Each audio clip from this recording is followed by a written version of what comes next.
CO2 emissions hits high record in 2024. So, 1.5C, aim unrealistic now.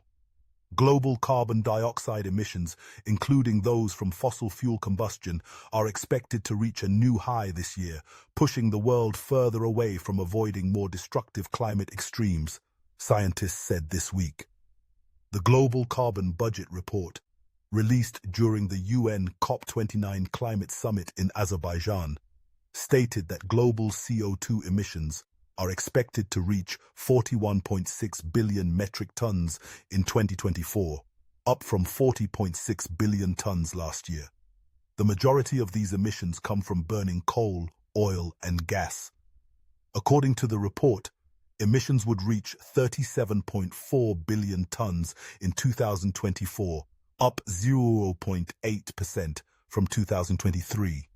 The rest come from land use, which includes deforestation and forest fires.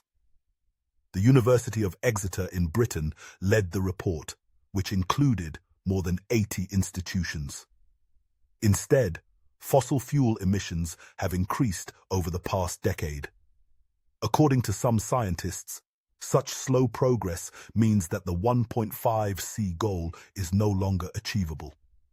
President Ilham Aliyev of Azerbaijan, the host of COP29, accused Western countries of hypocrisy for lecturing others while remaining major consumers and producers of fossil fuels. The Global Carbon Project team released figures for the 4 largest carbon emitters: China, the United States, India, and Europe. It also produced more detailed and final figures for approximately 200 countries in 2023.